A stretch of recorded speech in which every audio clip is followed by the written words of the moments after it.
মেরাজের সবচেয়ে মূল যে বিষয়টি ছিল সুন্দর এবং সফল সমাজ গঠনে মেরাজের শিক্ষা, আজকে আমরা এই পয়েন্টে কথা বলবো ইনশাআল্লাহ তাআলা। শেখ, সুন্দর এবং সফল একটি সমাজ গঠনে মেরাজের শিক্ষা কি, যদি এই শিরোনামে দর্শকদেরকে কিছু বলতেন। বিসমিল্লাহির রহমানির রহিম, নাহমাদুহু ওয়া নুসাল্লি আলা রাসূলিহিল কারীম, আম্মা বা'দ। ধন্যবাদ আপনাকে।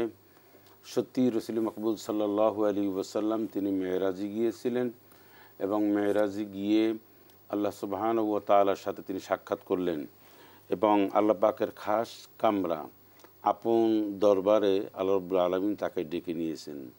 এখানে অত্যন্ত জরুরি একটি কথা হচ্ছে, লক্ষাধিক নবী এবং রাসূলরা পৃথিবীতে এসেছেন, কেউ আল্লাহ রাব্বুল আলামিনের এরকম একান্ত সাক্ষাৎ আল্লাহ কাউকে দেননি এবং এই অ্যারেঞ্জমেন্ট, এই ব্যবস্থাপনা এটা আল্লাহ করেননি। একমাত্র রসুল আকরাম সাল্লাল্লাহু আলাইহি ওয়াসাল্লাম কি আল্লাহ রাব্বুল আলামিন তার এই জমিন থেকে বিশেষভাবে অত্যন্ত সম্মানের সাথে ইস্তেকবাল দিয়ে, লাল গালিচা সম্বর্ধনা দিয়ে শাজিমে আল্লাহ রাব্বুল আলামিন তার নিজ কক্ষে নিয়ে গেছেন। এ ব্যাপারে সন্দেহের কোনো অবকাশ নেই, যা কোরআন এবং সুন্নাহর মধ্যে ভরপুর রয়েছে।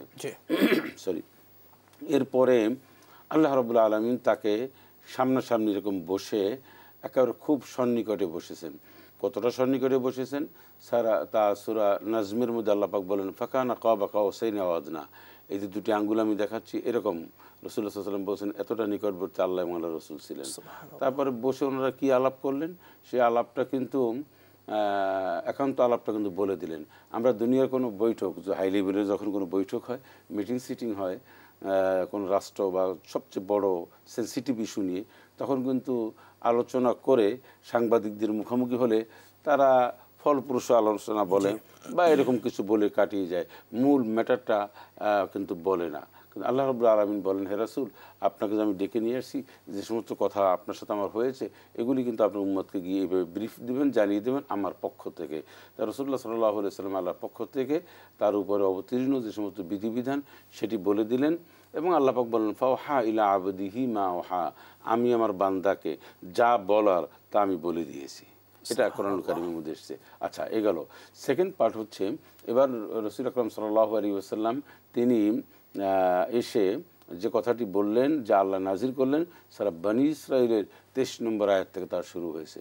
সূরা ইসরাঈল, সূরা ইসরা বা বনী ইসরাঈল, সেই সূরার 23 নম্বর আয়াত থেকে আল্লাহ রাব্বুল আলামিন নবীকে সর্বপ্রথম ডেকে যে মেসেজটি আমাদের জন্য দিয়েছেন সেটি হচ্ছে সুন্দর জাতি গঠনে, সফল একটি দেশ জাতি গঠনের জন্য, কল্যাণময় একটি রাষ্ট্র গঠনের রূপরেখা চূড়ান্তভাবে আল্লাহ রাব্বুল আলামিন তাকে দিলেন এবং বললেন, আকাদা রাব্বুকা আল্লা তা'বুদু ইল্লা ইয়্যাহ। হে নবী, আমি চূড়ান্তভাবে আপনার কাছে সিদ্ধান্ত দিয়ে দিলাম আমার উম্মতের জন্য, আপনার জন্য। সেটা কি? যে জমিনে গিয়ে বলবেন, একজন মানুষও পৃথিবীতে কিয়ামত পর্যন্ত যারা আসবে তাদের জন্য এই নির্দেশনা বলবৎ থাকবে। সেটা হচ্ছে যে আল্লাহ ছাড়া আর কারো কোনো ইবাদত বন্দেগী করা যাবে না, তার দিক নির্দেশনা ছাড়া আর কাউটা মানা যাবে না, তার হুকুম হাকাম এটা একমাত্র মানুষই মেনে নেবে। মানুষ কোনো তৈরি করা মতবাদ এটা গ্রহণ করবে না, এদিকে সে চলবে না। এটা আমি আপনাকে চূড়ান্তভাবে জানিয়ে দিলাম, মেসেজ ক্লিয়ার করে দিলেন আল্লাহ রাব্বুল আলামিন।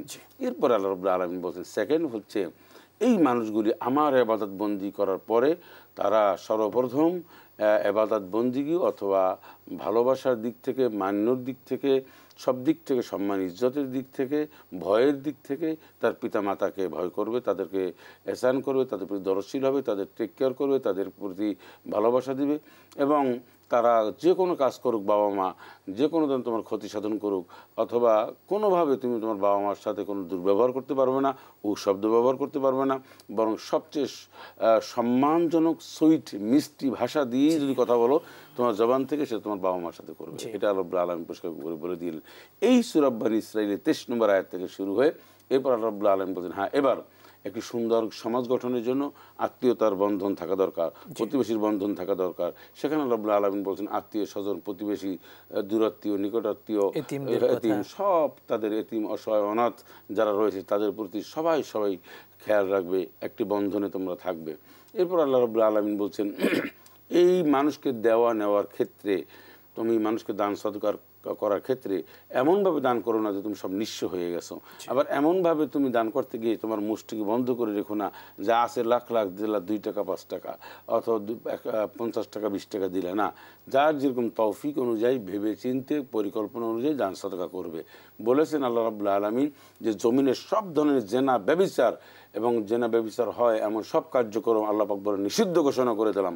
এটা করলেই কিন্তু আমি পূর্বের অনেক জাতিকে ওলটপালট করে দিয়েছি, ধ্বংস করে দিয়েছি, তাদেরকে মাপে কম দিতে পারবে না, মাপে কম দেওয়ার কারণে অনেক জাতিকে আমি ধ্বংস করে দিয়েছি, জমিনকে ধ্বংস করে দিয়েছি, তোমাদেরকে কিন্তু তাই দেবো। হে নবী, আপনি কথা গিয়ে তাদেরকে স্মরণ করিয়ে দেবেন এবং কোনোভাবে মন্তব্য করতে পারবে না, এক ধরনের সমালোচনা করতে পারবে না এবং খাদ্যের অভাবে মানুষদেরকে হত্যা করতে পারবে না, সন্তানদেরকে যে আমি আমার 2টা 3টা 4টা ছেলে হলে মেয়ে হয়েছে, কি খাওয়াবো, কি পড়াবো, কোথায় বাসস্থান করে দেবো, এই সমস্ত চিন্তা চেতনার আলোকে বা এই চিন্তা মাথায় নিয়ে যেন কোনো মানুষ তার সন্তানদেরকে হত্যা না করে এবং সব ধরনের হত্যা আল্লাহ রাব্বুল আলামিন নিষিদ্ধ ঘোষণা করলেন।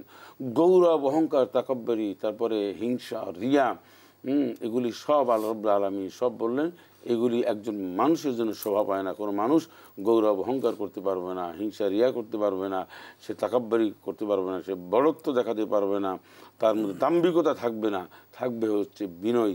এটা আল্লাহ রাব্বুল আলামিন কিন্তু এই মেরাজের রজনীতে স্পষ্ট করে পরিষ্কার করে বলে দিয়েছেন আল্লাহ রাব্বুল আলামিন।